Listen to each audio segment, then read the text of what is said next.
नमस्कार, ये आकाशवाणी शिमला है। अब आप राजकुमारी चंदेल से प्रादेशिक समाचार सुनिए।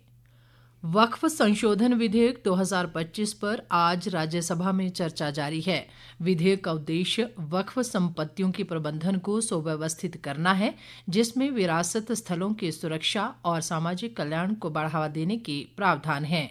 इससे संपत्ति प्रबंधन में पारदर्शिता बढ़ाकर वक्फ बोर्ड और स्थानीय अधिकारियों के बीच समन्वय स्थापित हो सकेगा। इसके साथ ही हितधारकों के अधिकारों की रक्षा कर शासन में सुधार भी होगा। विधेयक में मुस्लिम महिलाओं, विशेष रूप से विधवाओं और तलाकशुदा महिलाओं की आर्थिक और सामाजिक स्थिति में सुधार करने का भी प्रयास किया गया है। विधेयक का उद्देश्य वक्फ बोर्ड को अधिक समावेशी बनाना है। विधेयक प्रस्तुत करते हुए अल्पसंख्यक कार्य मंत्री किरेन रिजिजू ने कहा कि हितधारकों के साथ साथ संयुक्त संसदीय समिति के साथ विस्तृत परामर्श के बाद विधेयक लाया गया है। उन्होंने विपक्षी दलों से इस विधेयक का समर्थन करने का आग्रह किया।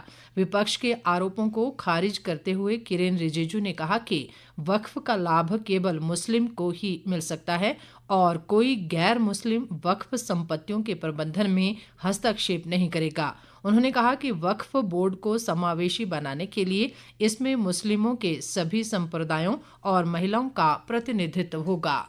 जो नया प्रावधान लेके आया उसमें हर वक्फ बोर्ड में मुसलमानों में जो रिकॉग्नाइज्ड सेक्ट है सब मिल करके वक्फ बनेगा। जो पिछड़े वर्ग है वो भी वक्फ बोर्ड में मेंबर होगा और out of 10 Muslims 2 members minimum shall be women.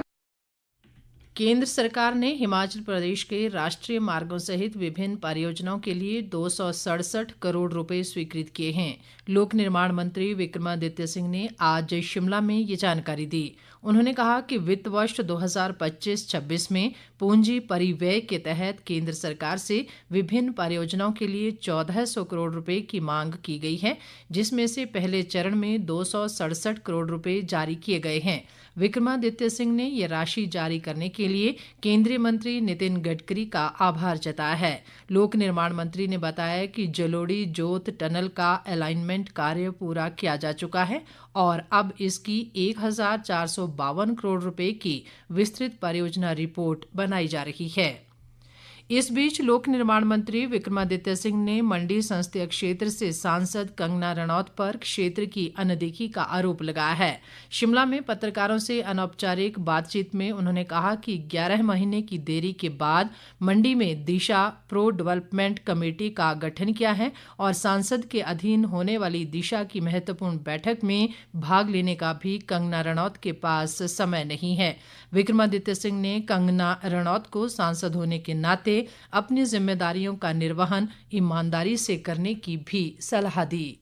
जो हमारी माननीय सांसद है मंडी से, तो हम तो उनका बहुत मान सम्मान करते हैं, मगर दुख की बात है कि जब से वो चुनी गई हैं तब से वो मंडी संसदीय क्षेत्र से तो क्या पूरे हिमाचल प्रदेश से नदारद है। 2 बारी केवल वो मंडी में दिखाई दी। 1 साल में मंडी की जनता को उनके दर्शन जो है वो नहीं हुए। जो दिशा की बैठक होती है जिसमें सांसद ही उसकी जो है वो अध्यक्षता हर जिले में करती है, तो उसमें भी उनको बैठने का समय नहीं है।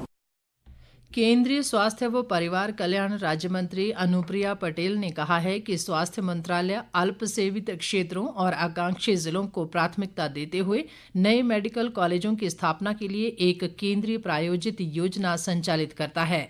राज्यसभा सांसद डॉक्टर सिकंदर कुमार के एक सवाल के जवाब में संसद में उन्होंने ये जानकारी दी। अनुप्रिया पटेल ने बताया कि केंद्र व राज्य सरकारों के बीच निधियन साझाकरण पद्धति पूर्वोत्तर और विशेष श्रेणी के राज्यों के लिए 90-10 के अनुपात जबकि अन्य के लिए 60-40 के अनुपात में है। उन्होंने कहा कि इस योजना के तहत हिमाचल प्रदेश के चंबा, हमीरपुर और नाहन में 3 मेडिकल कॉलेज अनुमोदित किए गए हैं और तीनों मेडिकल कॉलेज कार्यशील हैं। अनुप्रिया पटेल ने बताया कि केंद्र सरकार मेडिकल कॉलेजों के उन्नयन के लिए हिमाचल को 144 करोड़ रुपए की कुल अनुमोदित लागत से एक मेडिकल कॉलेज में 17 पीजी सीटों की संख्या बढ़ाने के लिए वित्तीय सहायता प्रदान की है। इसके अलावा प्रधानमंत्री स्वास्थ्य सुरक्षा योजना के तहत बिलासपुर में एम्स की स्थापना की गई है। इसी के साथ ही समाचार बुलेटिन समाप्त हुआ। हमारा अगला बुलेटिन आप सुन सकते हैं शाम 7:45 पर। नमस्कार।